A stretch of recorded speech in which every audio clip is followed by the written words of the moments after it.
Jangan lupa subscribe YouTube channel Metro TV News dan pastikan untuk menyalakan lonceng notifikasinya. Konflik Rusia-Ukraina terus memanas.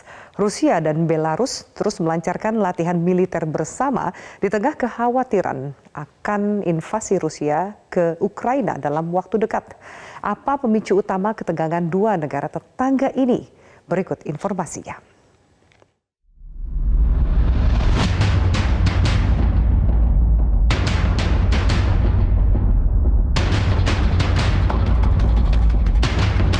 Системно ведуть війну на всіх фронтах. На військовому збільшують контингент навколо наших кордонів. Личного измерения, должен прямо сказать, я никогда в своей работе за многие годы не переходил на личности. Это не имело, повторяю еще раз, никакого личного измерения. Dua pemimpin negara yang bersitegang akhir-akhir ini terus menjadi sorotan. Eskalasi ketegangan terus meningkat bahkan setelah Presiden Ukraina Volodymyr Zelensky menyatakan adanya informasi invasi Rusia ke Ukraina pada 16 Februari. Що 16 лютого стане днем нападу. Ми зробимо його днем єднання. Відповідний указ я вже підписав.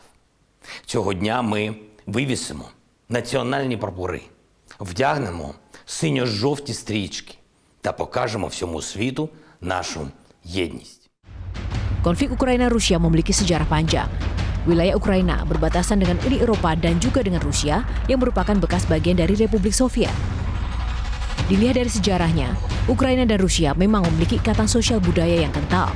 Bahkan bahasa Rusia pun dipakai secara luas di wilayah Ukraina. Atas dasar itulah, sejak awal Presiden Rusia Vladimir Putin berulang kali mengklaim Rusia dan Ukraina adalah satu bagian dari peradaban Rusia. Namun, klaim Rusia tersebut ditampik Ukraina hingga menyulut ketegangan di antara keduanya yang berujung pada dua revolusi besar yang terjadi di Ukraina pada tahun 2005 dan 2014. Revolusi 2014 menjadi puncak ketegangan setelah Presiden Ukraina Viktor Yanukovych digulingkan karena dianggap pro-Rusia. Kekosongan kekuasaan Ukraina saat itu juga dimanfaatkan Rusia untuk mengambil alih wilayah Crimea yang merupakan semenanjung otonomi Ukraina. Pada dasarnya Rusia ingin menggambar ulang batas-batas Eropa pasca Perang Dingin. Rusia ingin membangun zona keamanan yang luas dan menarik Ukraina kembali ke orbit Moskow. Hal inilah yang menjadi dasar Rusia bersikukuh menentang Ukraina bergabung dengan NATO. Sementara, keinginan Ukraina bergabung dengan NATO adalah sebagai upaya untuk membebaskan diri dari klaim dan tekanan Rusia.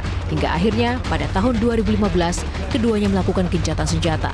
Namun perdamaian tetap sulit dicapai di tengah perang yang menewaskan lebih dari 13.000 orang tentara dan warga sipil.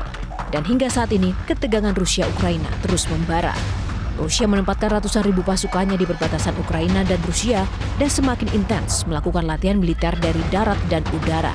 Dan menjelang akhir jabatan politiknya, Presiden Putin pun bertekad untuk mengintegrasikan wilayah bekas Soviet untuk menjadi kekuatan besar dunia bersama Amerika dan Tiongkok. Namun tentu saja, cita-cita Rusia tidak semudah membalikkan telapak tangan. Rusia harus berhadapan dengan sekutu Barat dan NATO yang kini memberi dukungan sepenuhnya pada Ukraina, meski Ukraina belum menjadi anggota NATO seutuhnya.